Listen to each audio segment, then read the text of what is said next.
Hello, viewers. I am Mrinmoy Bhattacharjee, Senior Editor of Energy Dive magazine, and today I have with me Mr. Tuneet Kumar, who is Additional Chief Secretary for Power of the Government of Kerala. Mr. Kumar, pleasure having you on. Good morning. Let me begin this interview by asking, you were once responsible for daily power system operations. How your understanding of the energy security has changed over the period of time? How has energy security has evolved over the time? See, Kerala has been generating its power largely through the hydro resources, which have been supplemented to some extent by solar power and to a very limited extent by the wind power. And we generate about 30% of our requirements ourselves. And we are dependent upon the other sources of power through the PPAs, and we manage our resources. Now, with the various initiatives taken by union government, and as the entire energy sector has been evolving, there are lots of new schemes which have come up. And Kerala has done very well in terms of Pradhan Mantri Surya Urja Muft Bijli Yojana, and rooftop solar had gained a lot of traction. Okay. Apart from this, Kerala has moved very fast in terms of its EV penetration, electric vehicles. And this is a very dense state. So obviously, when you want to encourage users for buying more electric vehicles, you need to have the fast charging infrastructure also. Otherwise, the entire load will come on the grid only, and people will be able to use the charging only during the night, which is otherwise also a peak time for the power, and becomes very difficult for the discoms. So we have taken lots of initiatives, and with the new scheme PM E-Drive, which is managed by Ministry of Heavy Industries, Kerala has already submitted its proposals for more than 270 crores, identifying more than 340 locations for the fast charging infrastructure. This is going to encourage the users. This is going to facilitate ease of charging for the EVs, and perhaps increase the component of RE also in the power mix. We have already been moving very fast, utilizing wherever we can by generating more solar power. Many people know that Cochin International Airport Limited is completely solar powered airport. It is one of its own kind on the entire globe. And also it has surplus solar power, which is now used for producing green hydrogen. Okay. And SIAL has come up with its first pilot project in conjunction with BPCL, and completed all the requirements, and it can produce up to 450 to 500 kilograms of green hydrogen every day. It can be scaled up to almost 2 metric tons of green hydrogen per day. All these things are going on, and therefore our energy transition is well on course to have 100% renewable energy by 2040 and being carbon neutral by 2050. Well, that is quite encouraging. Let me, draw your attention to our next, equally pertinent aspect. What, according to you, are the vulnerabilities in specific to power importing states during peak stresses? What are the vulnerabilities in specific to power importing states? This vulnerability is basically that cost of power rises, and it becomes very difficult because we cannot increase the tariff for the people. Neither is it the desired objective that we provide power, but if it is not affordable, the problems will be rising, and it also affects the financial health of the discoms, creates more financial stress. Already with the solar generation, which is diurnal in character and has the intermittency character, it creates a stress on the transmission network and systems. Okay. So obviously, we are basically trying to use as much of solar power through distributed solar by connecting to all the fast charging EV infrastructure, so that most of the solar power only is used, and it is used through the fast charging infrastructure in a faster manner, so that most of the renewable energy is used actually for the EVs. Okay. Where has decentralized generation complicated contingency planning rather than simplified it? Sorry, can you repeat the Yeah, question? I'm saying that where has decentralized generation complicated contingency planning rather than simplified it? There have been, such observations. Do you agree with it? Well, it has not really created complications. I would say that this is a helpful situation wherever we can have the decentralized renewable energy generation. And I will give examples.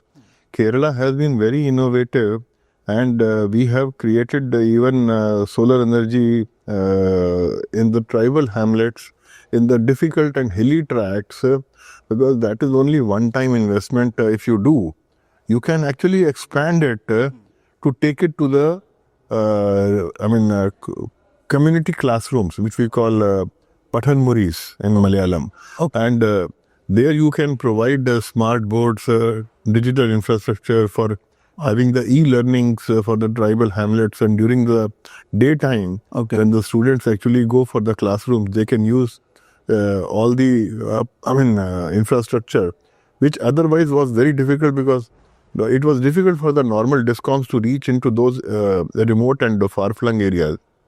And apart from that, this power generation has also been used for refrigeration and storing the vaccines, which has improved the vaccination program for the tribals and the weaker sections of the society. Okay. So, decentralized power generation through renewable energy resources has actually helped us.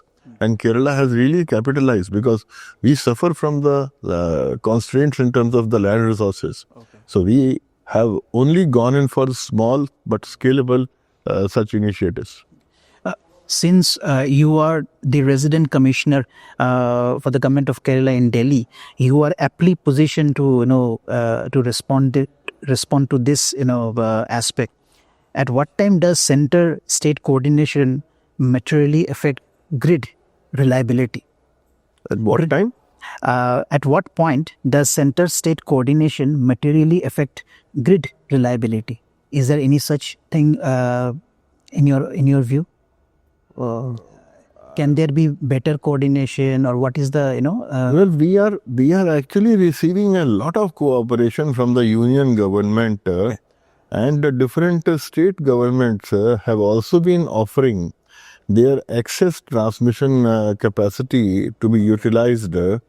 Rajasthan has really offered it of late, and Kerala has also been taking advantage of the distributed solar from some of these states, having their swap arrangements, which is working fine, and that is how we have been able to improve our operational efficiency. Okay. In your view, what other states can learn from Kerala? What lessons can be drawn from Kerala with respect to the entire energy landscape? See, I'm a firm believer that no single size shoe will fit all, and every state has its own unique geographical constraints. So has Kerala, as I mentioned earlier also in my keynote address, that Kerala has 600 kilometers of coastal line. So we have huge potential for offshore wind generation, and even tapping into the tidal power. We are working on some of those pilots, and once they become successful, we will be replicating them. And similarly, solar, as I mentioned, solar power distributed being used to power all the fast charging infrastructure, changing the consumer behavior so that the charging is done during the daytime when they are at their workplaces and the vehicles are idling. So that time they should use so that directly renewable energy is consumed for charging of the EVs. Many of these things are being done in Kerala. Every state has different, situations. Kerala doesn't have so much of land available for creating huge solar parks like Gujarat and Rajasthan have. True. Similarly, industrialization is not been there to such an extent. But yes, Kerala has suddenly increased its MSME's growth and improved its ease of doing business, which will increase the demand of the power, and we need to gear up because our entire CAGR growth rate for the power requirement is going at the rate of 5%. Okay. And unless we wake up and try to mop up power by generation as much as is possible within the limited constraints, this gap will be burgeoning, which is presently 30-70, and the ratios can change to 20-80 or maybe 15-85 or whatever. And given the fact that when the Virinjam port starts its operations on a full scale, it will certainly require a lot of ancillary and supporting industries, Okay. including data centers, which are power guzzlers. So the power requirement in the state of Kerala is going to increase, no doubt. And we are looking at all possible sources. I'm sure that in the times to come, perhaps private enterprise will be more encouraged even to tap into the nuclear power. Kerala has a lot of thorium resource available. Thorium is, as they say, thorium is Thorium-based reactors could perhaps be the future, solution to all these kinds of issues where the generation ultimately will be, standstill. is the next gold. Sorry? Thorium as the new, Yes. as the next So we basically look towards all those things, and we look towards the central government's certain initiatives which are very progressive. And Kerala has been receiving good support in all these things. in all these forms. You have well articulated the present state of affairs with respect to power in Kerala. Is there any? Can you please elaborate about the long-term vision of the government of Kerala in this landscape, and how it can complement or supplement the energy security of India, if you can relate? See, as I mentioned, the gap today itself is also very huge. Yes. We are dependent, and we are going to be dependent on the other states and other power generation centers. Okay. We are trying to mop up and use in a very creative manner whatever best can be done. Okay. We do have our energy transition plans. And I can tell you some of the initiatives which are actually being discussed with the industry. Kerala has largest number of 5-star hotels and resorts. And many of these resorts are eco-friendly also. We are actually requesting, or rather exhorting, some of those owners of these properties to go in for solar along with the battery storage. Okay. So in case they themselves go and choose this will be yet another decentralized way of power generation and being used as a captive power source. Okay. For their own requirements, at least during the daytime, even if there is no battery storage. If the battery storage is there, they will be self-sufficient unit. Okay. This will reduce the load for the DISCOM, which can continue to transfer the existing requirement or existing commitment towards these places to other upcoming MSMEs where they can generate, where they can transfer this power unit. Okay. On that note, I would like to conclude this interview. Thank you so much, Mr. Kumar, for sparing your invaluable time for this interview. And we'll look forward to your more interactions in the future. Thank you so much. Thank you, viewers. Thank you. Thank you.